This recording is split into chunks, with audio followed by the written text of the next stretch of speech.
Halo Mario Booster, selamat datang kembali di channel Mario Angelo. Pada episode kali ini kita akan bahas mengenai Shazam Fury of the Gods yang sudah tayang di tahun 2023 ini dengan tema penyihir dan keluarga yang kocak satu ini dari franchise DCU. Jadi buat kalian yang belum sempat nonton filmnya satu ini, kita harus kasih spoiler warning terlebih dahulu agar kalian bisa menikmati filmnya di bioskop dengan cinema experience yang mendalam. Jadi mohon izin, oke? Sebelum kita lanjut ke videonya, jangan lupa tekan tombol subscribe. Karena kalau kalian tekan tombol subscribe dan like video ini sebanyak-banyaknya, dan juga share video ini ke teman-teman kalian, maka gua akan lebih semangat lagi buat video untuk kalian. So, mari booster, let's break down this video.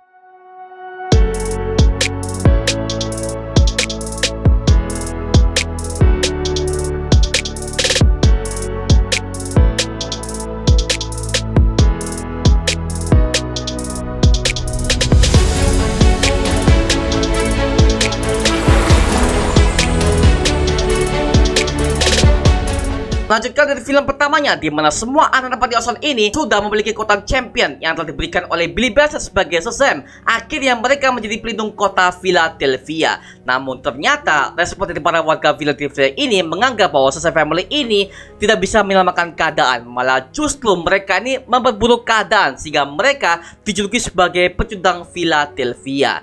Nah, di samping perjuangan Shazam Family ini ketika mereka itu akan berusaha menyelamatkan kota Philadelphia ini, ternyata dua orang asing berpakaian Romawi ini menyerang sebuah museum yang menyimpan sebuah tongkat sihir milik Wizard Shazam yang sebelumnya pernah dipatahkan oleh Shazam sendiri ketika menghadapi Dr. Sivana di akhir film Shazam pertama. Ternyata mereka berdua adalah Daughter of Atlas yang terdiri dari Hespera sebagai anak pertama dan Calypso sebagai anak kedua, yang memang mereka memiliki sebuah misi untuk mengambil kekuatan Shazam dari para champion alias Shazam Family ini, karena diklaim semua kekuatan tersebut dimiliki ayah mereka, yaitu Dewa Atlas sendiri. Sementara itu, Billy Batson berkumpul bersama dengan para saudara ini ke Rock of Eternity, yaitu sebuah markas mereka yang baru, untuk membahas berbagai macam ancaman yang hadir di Philadelphia, yang sebelumnya markas tersebut ditempati oleh para Council of Wizards ribuan tahun lamanya. Billy Batson yang merasa menjadi pimpin mereka akhirnya mengalahkan yang benar bagaimana cara untuk menyelamatkan banyak orang mengenai tragedi jembatan yang telah terjadi barusan, karena misi mereka ini gagal dikarenakan mereka semua gak bisa menyatukan jembatan tersebut dengan kekuatan sihir mereka. Akhirnya semua saudaranya ini merasa bahwa Billy Batson ini terlalu mengambil alih. Kemudian mereka pergi meninggalkannya satu persatu. Sementara itu ketika di istana Dewa Atlas, ternyata Hespera dan Calypso telah menahan Wizard Shazam di dalam sebuah kurungan magis mereka. Nah, sebenarnya dalam film itu belum dijelaskan kenapa sih Wizard Shazam itu bisa ditahan di penjara The Daughter of Atlas ini. Tapi kemungkinan setelah Wizard Shazam ini membeli Billy Batson sebagai champion, kan dia kan jadi abu tuh. Nah, kemungkinan besar dia itu harus ditangkap oleh Daughter of Atlas sejak hari itu juga, Pak ya. Makanya kenapa di sepanjang film Shazam pertama itu dia tuh kayak dianggap mati oleh para penonton, Pak ya. Ternyata dia itu langsung ditangkap oleh Daughter of Atlas. Kemungkinan seperti itu, Pak ya, karena di film kedua ini masih belum dijelaskan kenapa dia tuh bisa ditahan oleh The Daughter of Atlas di situ, Pak ya. Oke. Dan pasti ada yang bertanya, kalau misalkan Daughter of Atlas ini sudah menahan Wizard Shazam dari awal, kenapa mereka itu gak menyerang dari awal film Shazam aja? Toh mereka itu adalah para dewa. Nah, itu sudah dijawab oleh Wizard Shazam bahwa dunia manusia sudah ditutup oleh sebuah segel miliknya agar para dewa-dewa gak bisa masuk ke dalam alam manusia. Nah, di film ini dijelaskan juga kenapa para The Daughter of Atlas ini bisa mengakses dunia manusia, dikarenakan segelnya sudah terbuka dikarenakan tongkat itu sudah dipatahkan oleh Shazam di film pertamanya, Pak ya. Kemudian mereka memaksa Wizard Shazam ini mengucapkan mantranya agar dia bisa menyatukan kembali tongkatnya yang sudah terbelah menjadi satu, agar mereka bisa menarik semua kota Shazam itu untuk menjadi milik mereka. Akhirnya tongkat itu berhasil menyatu dan mereka berencana untuk membawa malapetaka ke dunia manusia, terutama kepada para Shazam Family ini, Pak ya. Kemudian Billy Batson bermimpi ketika dia berubah menjadi Shazam, dia berkencan dengan salah satu anggota Justice League, yaitu Diana Prince alias Wonder Woman, yang memang dia itu sangat ngefans banget dengan Wonder Woman ini. Bahkan Shazam jatuh cinta terhadap si Wonder Woman ini, dan dia mengatakan bahwa dia sangat menyukainya dan Shazam ini hendak untuk berciuman dengannya. Namun ketika hal itu terjadi, tiba-tiba Wizard Shazam mengambil alih tubuh Wonder Woman itu dan memperingatkan Shazam tentang bahaya ancaman sekelas dewa yang akan dihadapinya, yaitu The Doctor of Atlas. Kemudian Billy pun terbangun dari tidurnya dan memberitahukannya kepada semua saudaranya bahwa ancaman The Doctor of Atlas akan tiba di Philadelphia. Lalu mereka pun mencari sebuah informasi tentang The Doctor of Atlas ini di sebuah perpustakaan tersembunyi yang ada di Rock of Eternity, yaitu bernama Library of Eternity, yang dimana tempat itu berisikan berbagai macam gudang informasi melalui buku-buku tua dan juga berbagai macam perkamen dari zaman kerajaan kuno. Nah, tempat itu dijaga oleh sebuah pena ajaib yang bernama Steve, yang dimana pena tersebut bisa memberitahukan semua informasi untuk mereka baca, terutama dengan informasi Doctor of Atlas. Setelah mereka menemukannya, terungkap bahwa The Doctor of Atlas ini adalah anak-anak Dewa Atlas yang memang mereka terdiri dari Hespera, Calypso, dan Antia yang kekuatannya pun berbeda-beda. Kalau Hespera sebagai anak pertama, dia memiliki sebuah kekuatan manusia super yang setara dengan Superman dan memiliki kemampuan sihir tingkat tinggi yang tak terbatas. Lalu ada Calypso sebagai anak kedua, yang dia itu memiliki sebuah kekuatan untuk memanipulasi sifat manusia menjadi pemarah dengan bisikan mulutnya.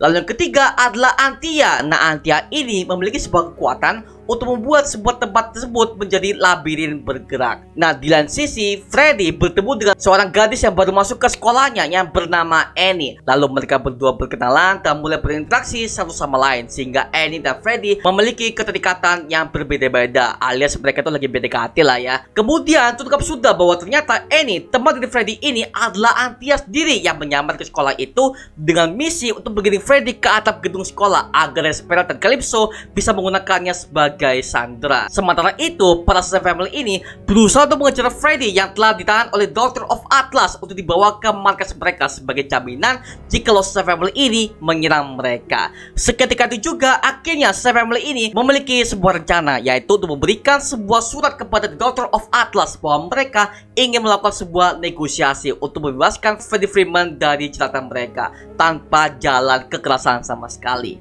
Akhirnya Doctor of Atlas ini mendengarkan permohonan tersebut. Lalu Hespera lah yang langsung bernegosiasi dengan Shazam sendiri di sebuah restoran. Nah, karena Shazam tahu bahwa Hespera akan membatalkan perjanjian itu, maka dia membunyikan sebuah sinyal kepada para Shazam family-nya untuk hadir menghadapi Hespera di sana. Tapi sayangnya kekuatan Hespera ini malah makin besar. Ditambah lagi juga ada Calypso siap untuk menyerap sebuah kekuatan Shazam ini dari kedua saudari Billy Batson yang terkena saat itu, yaitu Eugene Choi dan juga Darla Dudley. Nah, setelah pertempuran usai, akhirnya Shazam berhasil menculik Hespera dan dimasukkan ke dalam sebuah penjara Rock of Eternity sebagai kunci untuk membebaskan Freddie Freeman dari cengkeraman The Doctor of Atlas. Tapi dengan polosnya, mereka akan menyadari bahwa Hespera ini berhasil kabur dari sana dan menculik sebuah apel emas yang disimpan di dalam Library of Eternity, yang dimana itu adalah sebuah artefak kuno dari peninggalan Dewa Atlas sebagai kunci untuk membuat tanah yang ada di dalam para dewa ini menjadi subur. Namun ternyata rencana awal mereka, yaitu untuk menculik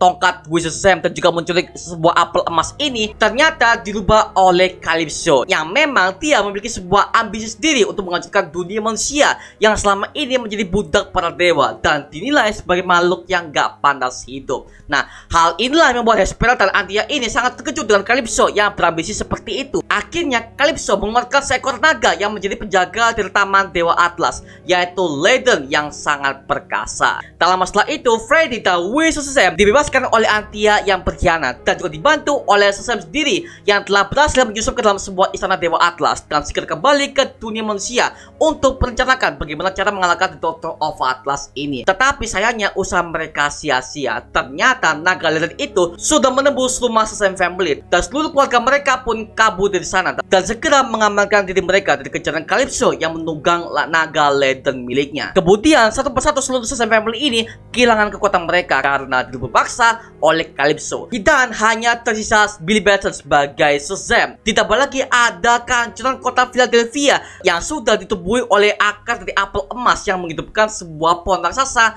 yang tumbuh dengan sangat mengerikan. Serta apel itu membebaskan semua para monster dari zaman mitologi kuno untuk membunuh para manusia-manusia ini seperti Cyclops, Minotaur, Unicorn, dan yang lainnya. Nah, singkat cerita, akhirnya Shazam berhasil membuat Calypso ini terpojok dan mereka berdua bertarung dalam sebuah kubah yang dimana tak seorang pun dapat masuk ke sana untuk mengganggu pertarungan mereka berdua. Nah, pertarungan pun tak terhindarkan dari Shazam dan Calypso ini. Akhirnya dengan kekuatan terakhirnya ini, Shazam pun meneriakkan nama mantranya dan membunuh Naga Legend dan juga Calypso dengan tusukan tongkat dan sambar petir dari Shazam. Akhirnya mereka semua pun musnah, termasuk pohon tersebut dan juga semua makhluk-makhluk magis yang ada di sana. Dan juga Hespera yang sudah membantu Shazam pun akhirnya mengembuskan nafas terakhirnya dengan menyebut Shazam sebagai seorang dewa dan penyihir sejati. Ketika mereka hendak memeriksa kejadian tersebut, ternyata Billy Batson terbunuh dalam pertarungan tersebut dan membuat seluruh keluarganya pun, terutama dengan Freddy yang sangat dekat dengan Billy Batson sejak awal pun sedih melihatnya. Akhirnya Billy Batson dimakamkan di taman yang berada di depan istana Dewa Atlas. Dan tiba-tiba ketika mereka sedang berduka, di belakangnya ada Wonder Woman yang hadir di sana untuk menolong mereka dengan mengisi tongkat buih Shazam menggunakan tenaga petir dari Dewa Zeus yang membuat seluruh alam para dewa ini menjadi subur. Ditambah lagi, Shazam sudah bangkit dari kematiannya dan itu membuat seluruh keluarganya itu menjadi senang karena dia sudah diselamatkan oleh Wonder Woman yang begitu takjub melihatnya. Kemudian mereka berdua berbincang dan Shazam menyatakan bahwa dia sangat menyukai Wonder Woman. Kemudian Wonder Woman berpesan kepada Shazam untuk selalu menyelamatkan dunia dengan kekuatan Zeus dan kekuatan para dewa yang ia miliki, karena memang Wonder Woman ini juga adalah satu-satunya dewa yang tersisa di DCU yang berpihak kepada manusia. Setelah itu Wonder Woman meninggalkan para Shazam ini dan mereka memutuskan untuk kembali ke rumah mereka. Ada dua post credit scene dalam Shazam Fury of the Gods ini. Yang pertama, ketika Shazam sedang berlatih di sebuah hutan untuk melatih kekuatannya itu, tiba-tiba dia didatangi oleh Emilia Harcourt dan juga John Economos dari tim Argus yang dikirim oleh Amanda Waller untuk mengundang Shazam masuk ke anggota Justice Society of America alias JSA. Nah, Shazam pun menyetujuinya dan dia nggak sabar untuk memulai debutnya bersama dengan para tim superhero yang sudah sekelas dunia selain Justice League. Yang kedua, ada sebuah adegan di mana Dr. Sivana yang masih di penjara ini didatangi oleh Mr. Mind, yaitu sosok ular berbulu yang berjanji akan bekerjasama dengan Dr. Sivana ini di kemudian hari untuk merencanakan pembalasan dendam kepada Shazam Family yang sudah direncanakan sejak di film pertamanya. Namun entah apa alasannya, dia masih memikirkannya bagaimana rencananya, sehingga itulah membuat Dr. Sivana ini makin kesal terhadap si Mr. Mind ini. Oke, begitulah alur cerita singkat dari Shazam Fury of the Gods yang menurut gue cukup bagus sebagai film keluarga tema superhero yang levelnya makin naik, yaitu lawannya adalah para dewa. Wah, itu udah bagus banget sih, Pak ya. Untuk review non spoiler yang bagaimana kelebihan dan kurang dari film ini sudah pernah gue buatkan di video sebelumnya, Pak ya. By the way, kalau kalian mau cek, cek aja di kolom deskripsi di bawah, Pak ya. Oke. Nah, untuk video full breakdown Easter egg Shazam Fury of the Gods, kita akan bikin konten tersendiri aja, Pak ya, karena video ini akan gue buat khusus untuk mengenai penjelasan ending dan post credit scene dari Shazam Fury of the Gods ini, biar videonya nggak kepanjangan, Pak ya. Oke. Nah, sekarang kita akan memulai menjelaskan ending dan post credit scene dari Shazam Fury of the Gods yang mengandung banyak pertanyaan. Langsung kita sikat, cuy.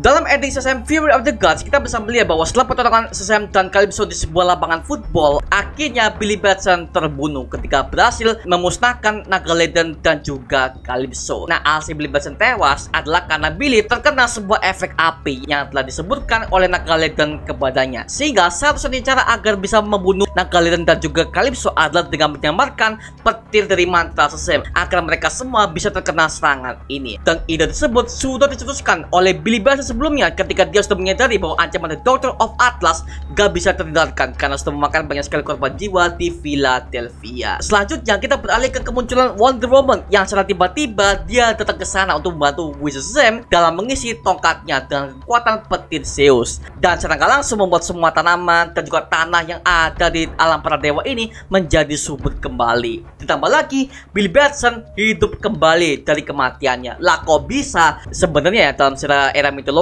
ya, petir Zeus ini memiliki arti untuk menghancurkan semua apa yang ada di sekelilingnya dengan keras, tapi juga petir ini bisa menyembuhkan bagi yang sudah mati. Maka dari itulah dalam legenda Yunani, Zeus dianggap sebagai bapak dari para dewa karena dia bisa membangkitkan beberapa manusia yang telah menyembahnya. Nah, hal yang sama juga dilakukan oleh Wonder Woman ketika dia terkoneksi dengan petir Zeus. Nah, ini juga masih banyak banget yang bertanya, kok bisa Wonder Woman ini bisa memanggil petir Zeus dengan sekali dia mengetok Shazam? Apakah dia juga adalah wizard Wizard? Tentu ini sudah jawab di komiknya. Bahkan di film Wonder Woman tahun 2017 yang menyatakan bahwa Tyler Prince alias Wonder Woman ini adalah anak langsung dari Dewa Zeus dan juga Ratu Hippolyta di zaman eksisnya para dewa-dewa dulu. Sehingga Wonder Woman juga disebut sebagai dewa dalam sejarah DC Universe. Makanya dia bisa memanggil petir Zeus sesuka hatinya. Bahkan dia pernah kok memanggil petir Zeus untuk menjadi ayunannya ketika dia menghadapi Cheetah di Wonder Woman 1984. Jadi memang itu adalah anak langsung dari Dewa Zeus ya, buat kalian masih lupa dengan siapakah Wonder Woman ini ya, seperti itu. Nah, perlu diketahui bahwa Zeus ini memiliki banyak sekali anak, terutama dengan Ares dan juga Hercules yang paling terkenal dalam sejarah mitologi kuno maupun di DC dan juga Marvel yang memang menciptakan hal yang sama. Dan Zeus juga dikenal sebagai dewa yang suka main wanita. Jadi wajar aja dong dia memiliki banyak keturunan dari beda wanita. Seperti itu Pak ya. Di akhir film kita bisa melihat bahwa Shazam yang sudah berpenampilan seperti orang normal pada umumnya, dia akan pergi dengan membawa tongkatnya lagi untuk mengamankannya dari para dewa. Dan katanya dia akan pergi ke sebuah tempat yang sangat jauh, sehingga dia akan berpisah dengan Shazam Family untuk terakhir kalinya. Pertanyaannya, kemanakah dia? Nah, kemungkinan dia akan pergi ke Kandak untuk menemui Ted Adam yang sudah menjadi Black Adam, sang pelindung kota Kandak di era modern. Nah, tujuannya adalah untuk meminta maaf kepadanya karena telah mengurungnya selama 5.000 tahun karena dianggap galer sebagai seorang champion. Nah, memang di film ini Shazam itu sudah mendapatkan ilham bahwa semua orang itu layak diberikan kesempatan untuk menjadi champion. Nah, hal ini sudah dia lihat sendiri ketika para Shazam Family ini saling bekerja sama untuk mengalahkan villain sekelas dewa sekalipun, yaitu Doctor of Atlas. Maka dari itu, gue curiga kayaknya Shazam ini akan menemui Black Adam yang memang perannya sudah menjadi anti-hero di DCU. Tapi jika proyek ini dilanjutkan ke DCU Chapter 1, sepertinya bakal ada sedikit cekcok antara Black Adam dan juga Shazam di film berikutnya, entah itu Shazam ketiga ataupun Black Adam 2. Yang jelas kita nantikan saja selanjutnya Pak ya, seperti itu. Nah, selanjutnya dalam adegan post credit pertama, ternyata Shazam diundang ke dalam Justice Society of America alias JSA yang menjadi tim superhero selain Justice League di DCU. Nah, mengapa Shazam ini diundang ke dalam tim JSA? Dikarenakan kemampuannya sama dengan Black Adam.